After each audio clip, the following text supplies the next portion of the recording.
Job development and job growth is essential to the Lehigh Valley. What specifically would you do to assist from a congressional perspective, as well as direct intervention on a local level to bring about job growth in the Lehigh Valley? Well, we need policies that are going to encourage and enhance job creation. One thing that I've supported very specifically is giving a 20% deduction on income to any small business. So if a company spends $100 in income, I give them a 20% deduction, so they'll be taxed at $80 rather than $100, because the small business people will spend that money much more wisely and efficiently and effectively than the federal government will, and they will create jobs, more sustainable jobs, at a lower cost. That's one thing we can do very specifically. Index the alternative minimum tax for inflation. Let's get that done once and for all. Don't let the capital gains tax rates go back up. I mean, the healthcare rate, which my opponents supported, they raise the capital gains tax rates. We'll have an effective rate of 23.8%, and dividends rates will be over 40%. Part of extending the current tax law means that we have to make sure that taxes don't go up on savings, investment, and in income. Finally, too, you talked about those two highest brackets. Well, that's the small business tax havens. We can't let these small businesses take the hit in America. I mean, if we want to create jobs, we've got to do that. Trade. We need a progressive trade policy, not a reflexive, economic isolationist plan like my opponent supports, but one that will open markets for American manufacturers and American farmers. We need to do this. And I think it is shameful that we have not ratified an agreement with the nation of Colombia, where we have tremendous benefits for our manufacturers and farmers, for a country that stands up to the dictators of the world like Hugo Chavez and others, and trying to reach. We need to make sure that we export, and we have the capacity to do that. So important bilateral trade agreements are an important part of growing a manufacturing base and helping American producers, agricultural producers especially. Martin Feldstein, a great economist, suggested that maybe we should fast order or pre-purchase worn-out military equipment to help utilize excess capacity in the manufacturing sector. Sure, governments don't create jobs, only people do. And what we need to do is we need to create a sound, what Congress does have a responsibility to do is to create a sound business environment. And again, what we need to do is stop the government interventions that discourage employment in the first place. And all we need to do is look at the labor laws, the tax laws, and the regulatory laws, and just ask ourselves one question. Does this discourage or encourage employment? And if it discourages employment, then we need to have a very careful look at whether we should alter, amend, or just get rid of these harmful laws. We should remove laws that prevent firms from mandating criteria beyond the only criteria that really matters, which is whether someone can do the job or not. In terms of income taxes, I think that one of the great ways and a compromise would be a temporary tax holiday, whereas people can go out and be stimulated to work by the fact that they wouldn't have to pay income tax on their earnings. One of the other things we should also mention is that the government currently has 22.8 million employees.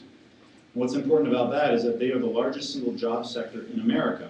And we must all realize that government has nothing. The government cannot give to someone else what they first take from the other person. And the whole thing is that this is all paid by the taxpayer, and we need to be very careful moving ahead. And on one of the points that was touched earlier, I think the Congressman should be aware that because of the changes in the bailout that was done with the FDIC Deposit Insurance Fund is bankrupt. You can take a look at the quarterly banking profile, and it has, I believe, a hole of about $15 or $18 billion, and is now being backfilled by money printing. Thank you. Mayor Callahan. Well, just so people know that it's real, I've worked very hard to create a 5-point jobs plan. It's on my website, callahanforcongress.com, and it's a plan to drive jobs, create jobs, and to cut debt and deficit in this country. And it's a simple plan, but I think it's one that if we can execute, we can have success. We've worked hard to work with the private sector in Bethlehem to drive more than $2 billion of economic investment in the city over the course of the last 6.5 years. We've brought 5,000 new jobs to the city, so it can be done. I've done it, I get it, and I want to do it in Congress. But the plan is a simple one. It starts with closing loopholes on large corporations that are shipping our jobs overseas, taking the proceeds and I want you to let you know it's all paid for Every point 4 through 1 through 4 is paid for, or point 4 through 5, or sorry, 2 through 5 is paid for by point 1. Point 2 is to take the proceeds and invest them back in small businesses that are creating 2/3 of the jobs in this country, and through tax credits and encouraging small businesses to hire more employees. Number 3 is making college more affordable, increasing the Stafford Loan Program and the Pell Grant Program. We all recognize that the ticket to economic prosperity is a 4-year degree in a college education, but unfortunately, that is out of the grasp of a lot of folks these days. But it's not just a 4-year degree. It's investing back in community college and trade schools to train those that are unemployed right now to get the skills they need to compete for jobs in the 21st century. And the 4th and 5th point is cutting debt and deficit. We've worked with Air Products with a program called Continuous Improvement that we have used to incentivize employees to seek out ways to do their jobs more effectively. And through this program, we've been able to cut $10 million of government waste. We need to decrease our debt and decrease our deficits in the long term, and that's going to help grow jobs in this country. Thank you. The last question will be simply yes or no, and it will be for all 3 candidates, starting with Mayor Callahan. 2 questions.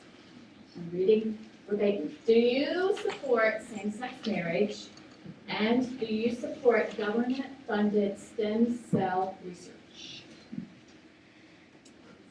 Yes and yes. No and yes. Sure. On supporting same-sex marriage, I will say yes. I do support same-sex marriage. And then also for government-sponsored stem cell research, I would not support government-sponsored stem cell research. That can be done on the individual level. I would not take part in any ban of this, but that's the answer. So yes and no. Thank you. It is 8 o'clock, and Senator Dent, or Congressman Dent, has to be at another commitment. And we have many more questions. I really applaud the intelligence of the audience, the intelligence and the hard work of both the League and the College for Neighborhood Association for the sophistication of these questions. I am really enthralled by the democratic interest in elections. I would encourage those of you who can to stay around for refreshments. There are tables outside, and you're welcome to stay around and discuss the issue. I would like to thank the college, everyone who participated in this really, I think, informative debate, and let's give our candidates some applause right now.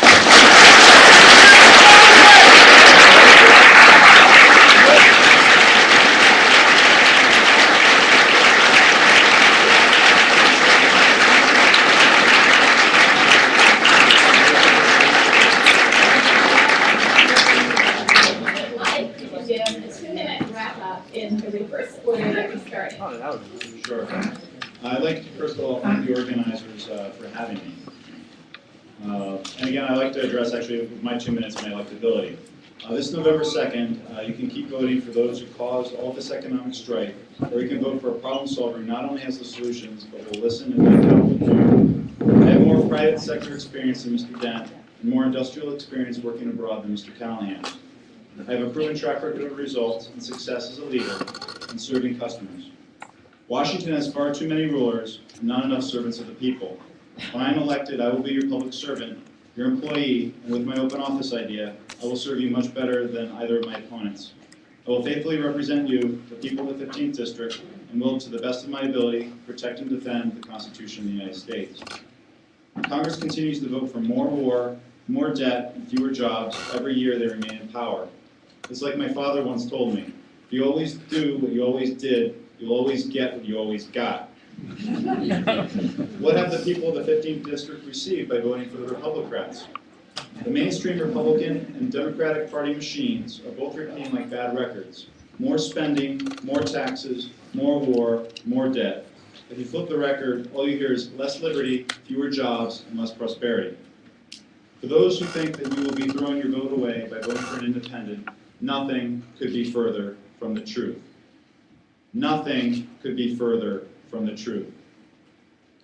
Your parties have betrayed you. Your parties have lied to you. Your parties have let you all down.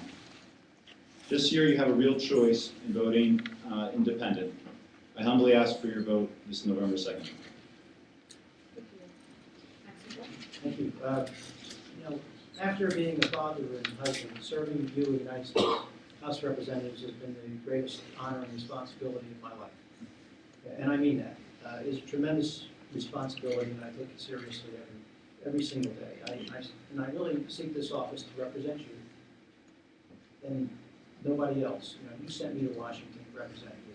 I'm not Washington's representative to you. But, and the only endorsement I seek is yours. At the end of the day, that's what this is all about, your endorsement. I ask for it, and you know what? As I said, I work on your behalf, and one of the nicest compliments I received about my service was from John Callahan, actually. And he said, in 2005, anyone who doesn't think a freshman congressman can deliver for his district has never met Charlie Dent. Thank you, John. I appreciate that. Long time ago. And I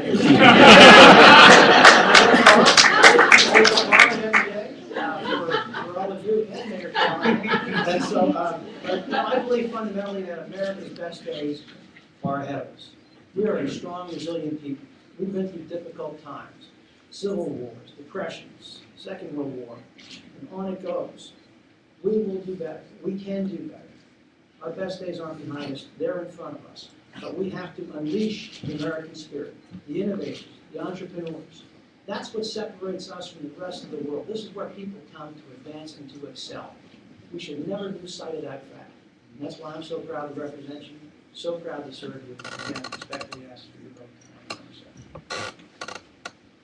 Let me start off by saying I only wish I could say that about you today, Charlie. And I think the point that I make with that is that when you've done something that I appreciate and something that I think deserves praise, I'm happy to do it. But Congressman Dent's part of the problem in Washington. He voted for an $850 billion bailout. He voted for $3 trillion in new debt. That's $10,000 for every man, woman, and child in this country. He voted against tax cuts for working families and for small businesses. But he voted to give tax breaks to companies that are outsourcing our jobs. Those are not my priorities. They're just wrong. Congressman Dent may be a nice guy, but I think he's fallen in with the wrong crowd in Washington. Now he's trying to distort my record because frankly he doesn't want to talk about his own. I wouldn't want to talk about billion-dollar bailouts, $1 trillion in new debt, and millions of lost jobs. While Charlie Dent was running up $1 trillion debts in Washington and bailing out his Wall Street buddies, I was in the Lehigh Valley helping small businesses create 5,000 jobs, cutting $60 million in debt and $10 million in government waste. In the last 3 years, we've cut violent crime in the city by 25%. But elections are about the future, and that's why I've talked so much tonight about our 5-point plan to bring new jobs to this country and reduce our debt and deficit. There's a clear choice in this race. A mayor with a proven record supporting Main Street, or a congressman who's been helping Wall Street from Washington. The hardworking families of the Lehigh Valley are struggling, and personally I think that Wall Street has enough congressmen. I want to be a congressman for the Lehigh Valley, and I hope to earn your support on November 7th.